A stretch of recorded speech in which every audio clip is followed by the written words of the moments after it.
দর্শক, সবাইকে শুভেচ্ছা জানিয়ে শুরু করছি এনটিভির নিয়মিত সাপ্তাহিক আয়োজন অন্যরকম গল্প। বরাবরের মতোই সাথে আছি আমি নুসরাত ইসলাম। আনন্দের সাথে জানাচ্ছি ব্রিটেন প্রবাসী একজন বাংলাদেশি শেখ আলিউর রহমান প্রথম বাংলাদেশি হিসেবে ফিলিপাইনের সর্বোচ্চ রাষ্ট্রীয় খেতাব নাইটহুড ও সর্বোচ্চ পুরস্কার পিস অ্যাওয়ার্ড দুটো একসাথে জিতে নিয়েছেন, যা বিশ্বে এক অনন্য রেকর্ড।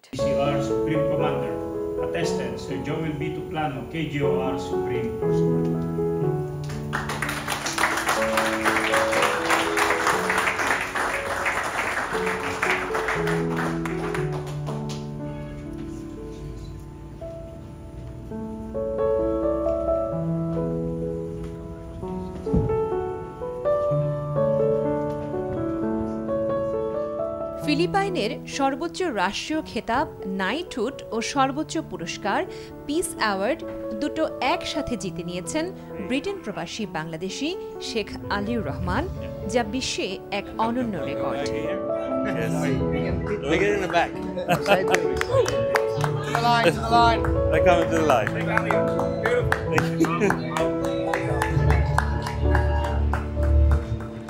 অতীতে ফিলিপাইনের সর্বোচ্চ রাষ্ট্রীয় খেতাব নাইটহুড বা নাইট অফ রিজেল প্রাপ্তদের মধ্যে আছেন হেনরি কিসিঞ্জার, স্পেনের রাজা ডন জুয়ান কার্লোস এবং মালয়েশিয়ার প্রধানমন্ত্রী আনোয়ার ইব্রাহিম, ক্রোয়েশিয়ার রাষ্ট্রপতি এইচ.ই. মেসিকের মতো বিশিষ্ট ব্যক্তিরা।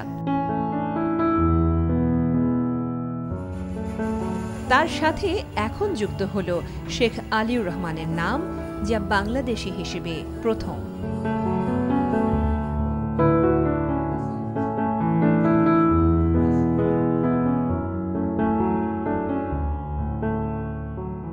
শেখ আলিউর রহমান লন্ডন টি এক্সচেঞ্জের গ্রুপ চেয়ারম্যান, যা ইউরোপের অন্যতম শীর্ষস্থানীয় বিলাসবহুল চা কোম্পানি। তবে আলিউর কেবল নিজেকে ব্যবসার মধ্যে সীমাবদ্ধ রাখেননি, বরং টেকসই ব্যবসার মধ্য দিয়ে শ্রমিকদের কল্যাণ নিশ্চিত করতে প্রতিষ্ঠিত করেন গ্লোবাল ফেয়ার পে চার্টার বা ন্যায্য মজুরির সনদ। সনদটি 2023 সালের শুরুতে জাতিসংঘের কাছে পেশ করা হয়।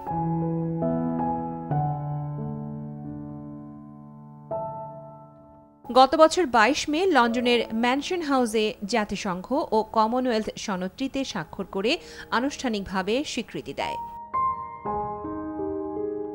শ্রমিক কল্যাণ ও টেকসই ব্যবসার জন্য সনদের প্রতিটি শর্তকে সমর্থন দিয়ে তাতে স্বাক্ষর করেন লন্ডনের মেয়র সহ প্রভাবশালী নেতারা।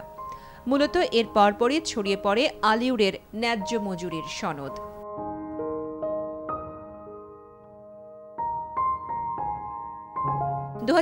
সালের মে মাস থেকে শেখ আলিউরের নেতৃত্বে এখন পর্যন্ত 14টি দেশ শ্রমিকদের বেতন বৃদ্ধিতে প্রতিশ্রুতিবদ্ধ হয়েছে। 50 লাখের বেশি মানুষ ইতোমধ্যেই আলিউরের ন্যায্য মজুরির সনদ থেকে উপকৃত হয়েছে। এত অল্প সময়ে শ্রমিকদের কল্যাণে যুগান্তকারী ভূমিকা রাখায় ফিলিপাইনের সরকার তার দেশের সর্বোচ্চ রাষ্ট্রীয় খেতাবের জন্য এবছর আলিউরকে মনোনীত করেছে। নাইটহুড বা নাইট অফ রিজালের এই মর্যাদাপূর্ণ স্বীকৃতি 9 ফেব্রুয়ারি ম্যানিলায় আলিউরের হাতে আনুষ্ঠানিকভাবে তুলে দেয়া হয়।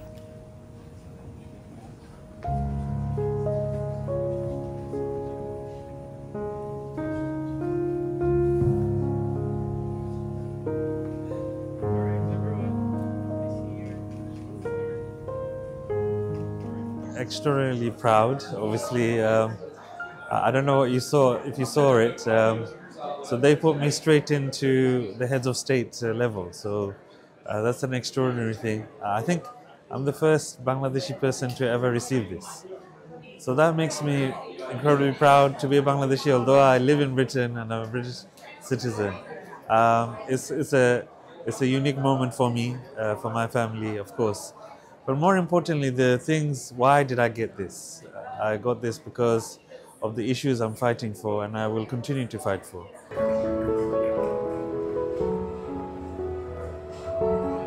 ঠিক এর দুদিন আগে 7 ফেব্রুয়ারি আলিউর রহমান সিনোফিল এশিয়া আন্তর্জাতিক শান্তি পুরস্কার বা পিস অ্যাওয়ার্ড গ্রহণ করেন। শেখ আলিউর রহমান বিশ্বব্যাপী ন্যায্য বেতন সমর্থন ও বাস্তবায়নে তার অবদানের জন্য এই পিস অ্যাওয়ার্ড পাবেন, যা তিনি দ্বিতীয় বাংলাদেশি হিসেবে পুরস্কারটি পান।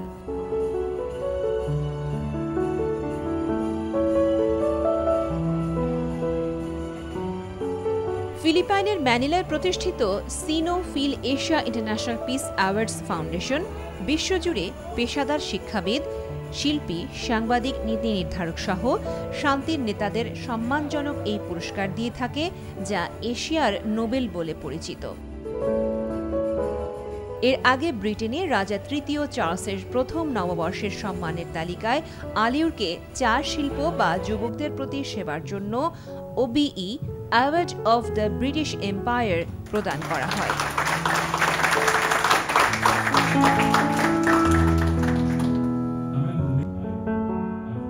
শেখ আলিউর রহমান সিলেটের সন্তান। সিলেট থেকেই মূলত চা শিল্পের প্রতি তার এমন ভালোবাসা। সেই ভালোবাসা কেবল চা নিয়ে ব্যবসা করার জন্য নয়, বরং তিনি সব সময় চেয়েছেন এই শিল্পের সাথে জড়িত শ্রমিকদের কল্যাণ নিশ্চিত করা।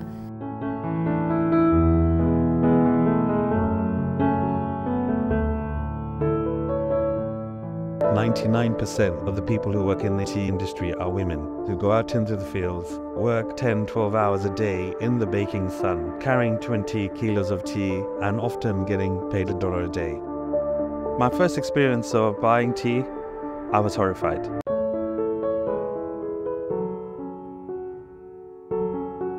জাতিসংঘের সহায়তা পুষ্ট মডেল চা বাগান বাংলাদেশে প্রতিষ্ঠা করার জন্য কাজ করে যাচ্ছেন শেখ আলিউর রহমান। এই মডেল চা বাগান সারা বিশ্বকে দেখাবে কিভাবে টেকসই ব্যবসা দিয়ে শ্রমিকদের কল্যাণ নিশ্চিত করা যায়। আলিউর মনে করেন এই মডেল চা বাগান বাংলাদেশে প্রতিষ্ঠিত হলে মুখ থুবড়ে পড়া বাংলাদেশের চা শিল্প দারুণভাবে ঘুরে দাঁড়াতে পারবে। We are trying to do the model tea estate in Bangladesh, so that's the first and foremost thing that we'll be fighting for. We've already selected a few locations, so inshallah we should be able to announce this later this year. And in fact, the Assistant Secretary General of the UN will be visiting Bangladesh with myself, together with quite a lot of royal families around the world. And I want Bangladesh to be in the forefront of showing that justice can happen, that innovations can take place. And hopefully this will promote Bangladesh in the process as well.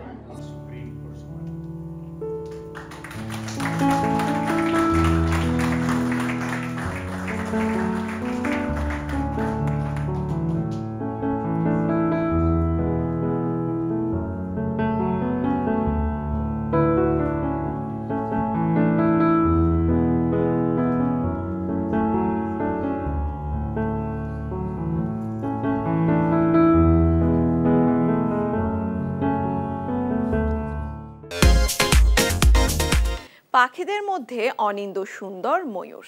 বাংলাদেশে পাখিটি প্রায় বিলুপ্ত।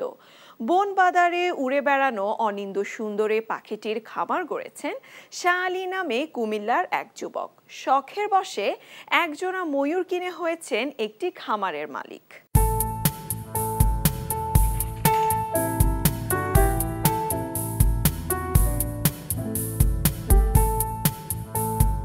হোমনা উপজেলার প্রত্যন্ত জনপদ বাবরকান্দি গ্রাম।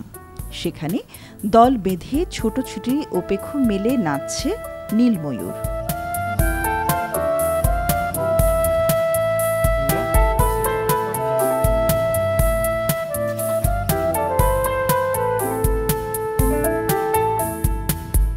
তামাটে সবুজ ও নীল রঙের সংমিশ্রণে সজ্জিত চওড়া পালকে অলঙ্কৃত নীল ময়ূর মুগ্ধতা ছড়াচ্ছে।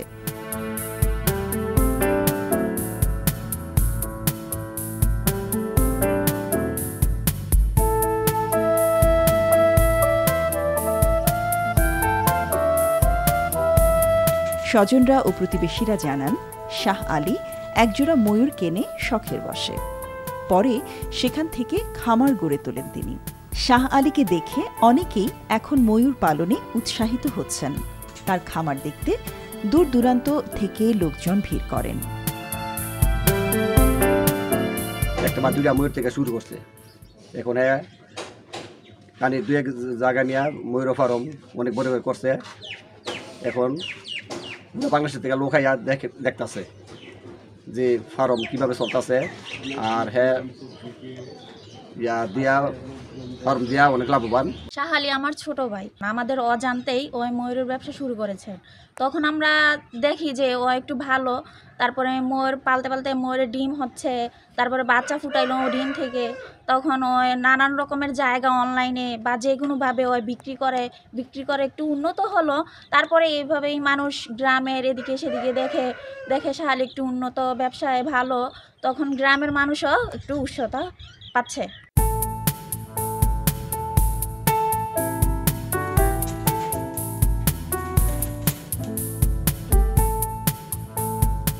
শাহ আলী জানান 2019 সালে শখের বশে একজোড়া ময়ূর কিনে আনেন। ময়ূরী 18টি ডিম পাড়ে, তা থেকে 12টি বাচ্চা ফোটে। এরপর গড়ে ওঠে তার ময়ূরের খামার। ময়ূর বিক্রির টাকায় সচ্ছলতা ফিরেছে, নতুন জায়গা কিনে খামারের নতুন ঘর তুলেছেন। শৌখিন পাখি হিসেবে ময়ূর পালনে আগ্রহীরা ভিড় করেন শাহ আলীর খামার দেখতে। আমি 2019 সালে একজোড়া প্রথমে ময়ূর কিনি 1,65,000 টাকা দিয়ে। এখন আল্লাহর রহমতে আমার অনেক ময়ূর হয়েছে। আর ময়ূরটায় আমি ডিম বাচ্চা নিজে করেছি, কিছু ময়ূর বিক্রি করা হয়েছে। এখন অলরেডি আমার ঘরে প্রায় 40টির উপরে ময়ূর আছে। আবার এই বছর ডিম বাচ্চা করব। আমি ময়ূরের আপনি শাকসবজি খাওয়াই, আর হচ্ছে আপনি দানাদার খাদ্য, মুরগির খাদ্য বা ভুট্টা ভাঙ্গাই এইগুলো দিয়ে থাকি, আর দুপুরবেলা শাকসবজি দিয়ে থাকি। শখবশত ময়ূর আমার লালন পালন করা শুরু। আর ময়ূরে মূলত ওরকম কোনো প্রবলেম হয় না। প্রথমে আমি একটু ঝামেলা ছিল, যেহেতু নতুন অভিজ্ঞতা খুব কম ছিল আমার, তা আল্লাহর মধ্যে পালতে এখন আমার খুব ভালো অভিজ্ঞতা হয়েছে। এখন আমার এখানে আপনি ছোট থেকে বড় করি, আর ভ্যাকসিন কমপ্লিট করে রাখি, ভালোই।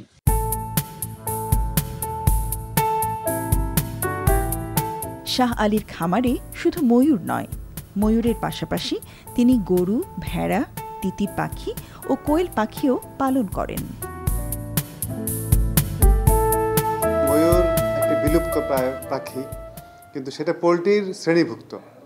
সেই হিসাবে প্রাণী সম্পদ অধিদপ্তর অবশ্যই তাদেরকে সাপোর্ট দেবে এবং তাদের পাশে থাকবে, এবং তাদের যে পরামর্শ, মনিটরিং সবই কিন্তু আমরা করছি। বিশেষ করে আমরা আমাদের হোমনা উপজেলায় যিনি আর কি ব্যক্তি উদ্যোগে এই ময়ূর পাখি পালন শুরু করেছেন এবং সেটা সে সম্প্রসারণও করছে।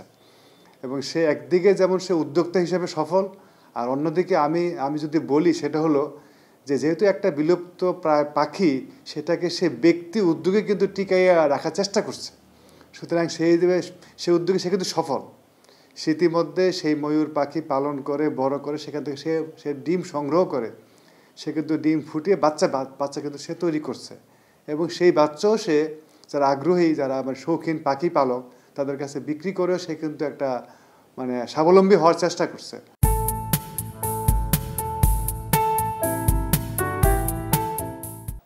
চলে এলাম একদম শেষে। দেশ বিদেশের বিস্ময়কর ও মজার সব খবর নিয়ে দেখা হবে আবারও। কেমন লাগলো আমাদের আয়োজন বা কোনো পরামর্শ থাকলে জানাতে পারেন চিঠি লিখে। আমাদের কাছে চিঠি লেখার ঠিকানা প্রযোজক অন্যরকম গল্প, NTV, BSCC ভবন, 102 কাজী নজরুল ইসলাম অ্যাভিনিউ, কারওয়ান বাজার, ঢাকা 1215। দেখা হবে আবারও শুক্রবার সকাল 10টা 10-এ। সে পর্যন্ত ভালো থাকুন, সুস্থ ও নিরাপদে থাকুন।